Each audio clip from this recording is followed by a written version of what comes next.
మిగతా అప్డేట్ చూస్తే తిరుమల కల్తీ నెయ్యి కేసులో సిట్ అధికారులు దర్యాప్తును వేగవంతం చేశారు. నలుగురు నిందితులను విచారించనున్నారు. నేటి నుంచి 17వ తేదీ వరకు నిందితులను విచారించనున్నారు. మరి కాసేపట్లో సిట్ విచారణ ప్రారంభం కానుంది.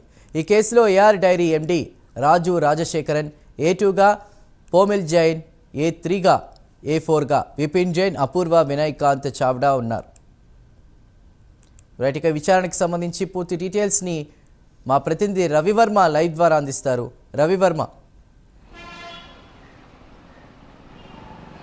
ఎస్ చందు, తిరుమల శ్రీవారి ప్రసాదాలకు వినియోగించే లడ్డూలో కల్తీ నెయ్యి వినియోగించారని చెప్పే నెపంతో దాదాపు నలుగురిని అదుపులోకి తీసుకునే అరెస్ట్ చేశారు.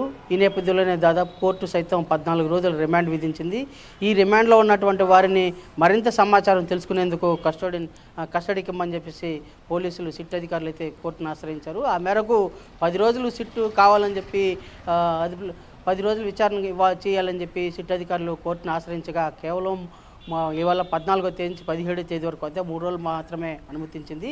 ఈ నేపథ్యంలోనే ఇవాళ సిట్ అధికారులు విచారణ అయితే మరోమారు ప్రారంభిస్తున్నారు. ఇప్పుడే కాసేపట్లోనే విచారణ అయితే ప్రారంభమైంది. ఈ క్రమంలోనే దాదాపు అంటే కల్తీ నెయ్యి వ్యవహారంలో ఎవరెవరు ఇన్వాల్వ్మెంట్ ఉంది, ఏంటి పూర్తి సమాచారం తెలుసుకునేందుకు సిట్ అధికారులు పోలీసు రిమాండ్లో ఉన్నటువంటి ఖైదీలని రిమాండ్లో ఉన్నటువంటి ముద్దాయిల్ని ఇవాళ విచారణ ఇవ్వాలని చెప్పేసి కస్టడీకి తీసుకుని విచారిస్తున్నారు.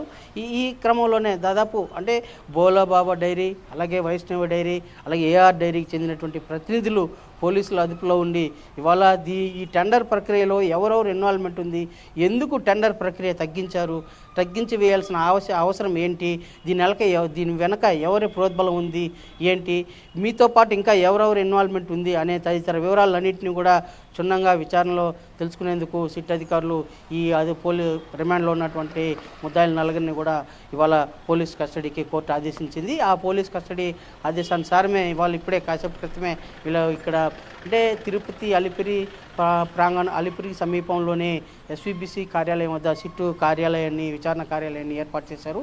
ఈ సిట్టు విచారణ కార్యాలయంలో విచారణ అయితే సాగుతూ ఉంది.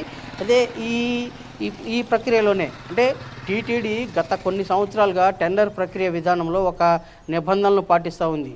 ఈ గత ప్రభుత్వ హయాంలో నెయ్యి టెండర్ల ప్రక్రియలో నిబంధనలకు విరుద్ధంగా వ్యవహరిస్తూ రివర్స్ టెండరింగ్ విధానాన్ని అమలు చేస్తూ తక్కువ కొటేషన్స్కే నెయ్యి సరఫరా చేసే విధానాన్ని ప్రవేశపెట్టి ఇలాంటి కల్తీ నెయ్యికి పాల్పడ్డారని చెప్పి ప్రధానమైన ఆరోపణ ఉంది. ఈ ఆరోపణల నేపథ్యంలోనే ఇవాళ 3 డైరీలకు చెందినటువంటి 4 ప్రతినిధుల్ని అరెస్ట్ చేశారు. అరెస్ట్ చేసి కోర్టు రిమాండ్లో ఉంచిన పిదప ఇవాళ సిట్టు విచారణకి మరోమారు కస్టడీకి కావాలని కోరిన క్రమంలోనే ఈ కోర్టు సైతం ఆదేశించింది. 3 రోజుల పాటు విచారించమని చెప్పేసి సిట్ అధికారులకు సూచించింది. ఆ మేరకు వాళ్ళు తీసుకొచ్చి విచారణ చేపడుతున్నారు. ప్రధానంగా కల్తీ నెయ్యి వ్యవహారంలో ఎందుకు ఇలాంటి ప్రక్రియ భక్తుల లక్షలాది మంది భక్తుల మనోభావాలకు ముడిపడి ఉన్నటువంటి అంశంలో ఎందుకు ఇలాంటి ప్రక్రియకు అడుగెట్టారు, ఈ కారణం చేత దీని వెనక ఎవరున్నారు ఏంటి అనేది కూడా పూర్తి స్థాయిలో విచారణ అయితే సాగుతూ ఉంది. దీనికి సంబంధించిన మరోమారు ఇవాళ 3 రోజుల పాటు ఈ విచారణ సాగుతుంది.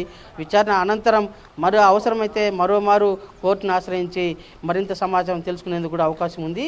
అయితే ఈ 3 రోజుల్లో ఈ విచారణ క్రమంలోనే ఏ అధికారుల ప్రమేయం ఉంది, ఎంతకై ఎవరి ప్రోద్బలంతో ఇలాంటి కల్తీ నెయ్యికి పాల్పడ్డారనే దాని మీద పూర్తి స్థాయి క్షుణ్ణంగా విచారణ అయితే సాగుతూ ఉంది. Chandru. Right Ravivarma, thank you.